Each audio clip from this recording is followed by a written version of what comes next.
আকাশটা একই, সূর্যটাও একই, বৃষ্টিও পড়ে একইভাবে দুই জায়গাতেই। তাহলে একটা রাজ্যের মানুষ রোজ কাঁদে কেন, আর তার ঠিক পাশের রাজ্যেই মানুষ হাসতে হাসতে ঘুমাতে যায়? এটা কিভাবে সম্ভব?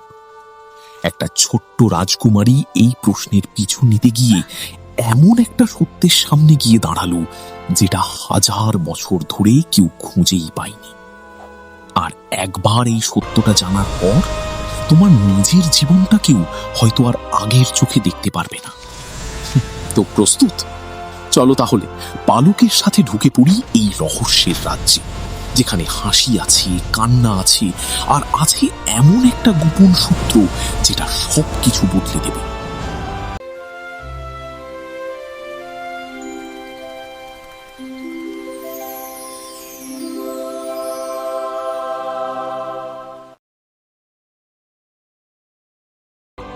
আশীর্বাদ ধন্য ডেকোটা উপত্যকা।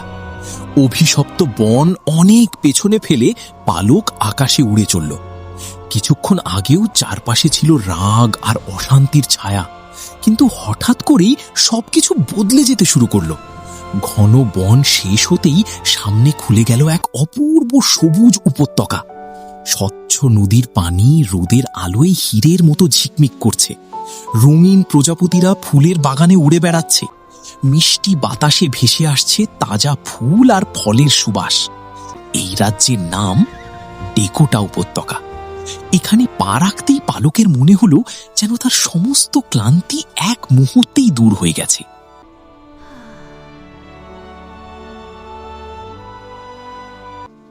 ঠিক তখনই কাছের একটি গাছ থেকে ভেসে এলো মিষ্টি একটা কণ্ঠ।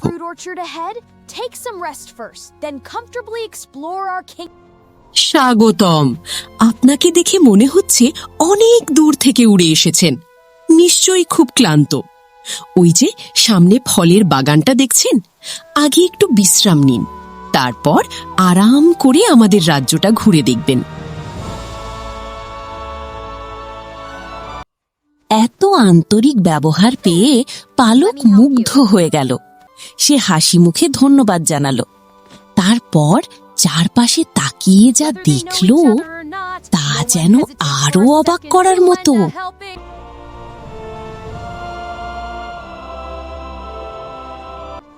একটি ছোট্ট পাখি ভারী ফলের ঝুড়ি তুলতে পারছিল না। সঙ্গে সঙ্গেই আরেকটি পাখি ছুটে এসে বলল, চলো আমি সাহায্য করি। কিছু দূরে একজন বৃদ্ধ ধীরে ধীরে হাঁটছিলেন। দুজন তরুণ পাখি এগিয়ে এসে তাকে রাস্তা পার হতে সাহায্য করল। কেউ কাউকে চিনুক বা না চিনুক, সাহায্যের হাত বাড়িয়ে দিতে এক মুহূর্তও দেরি করছে না।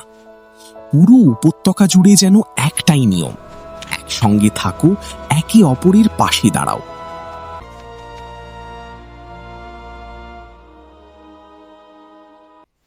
ঠিক তখনই পালকের চোখ পড়ল কয়েকটি ছোট্ট ছানার দিকে।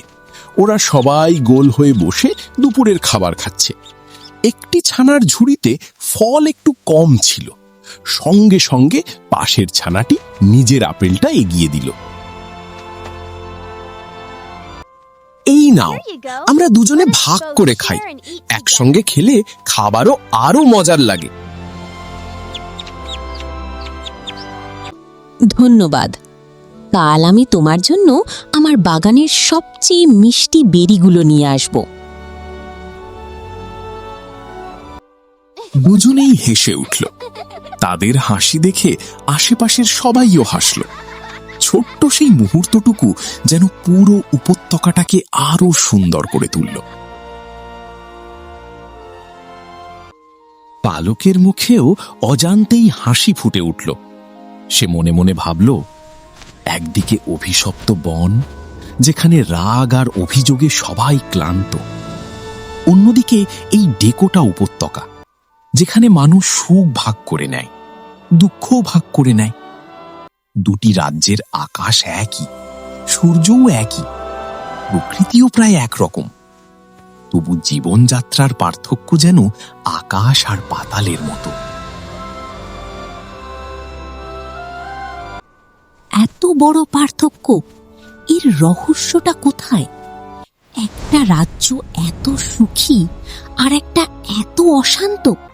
এর আসল কারণটা আমাকে জানতেই হবে।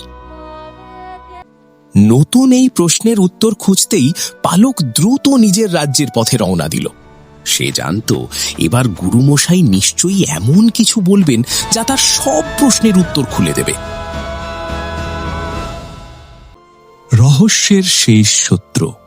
ডেকোটা উপত্যকা থেকে ফিরে আসার পরও পালকের মাথা থেকে সেই দৃশ্যগুলো কিছুতেই সরছিল না। একদিকে অভিশপ্ত বন, যেখানে সবাই অকারণেই রাগে ভরা, অন্যদিকে ডেকোটা উপত্যকা, যেখানে মানুষ একে অপরকে পরিবারের মতো ভালোবাসে।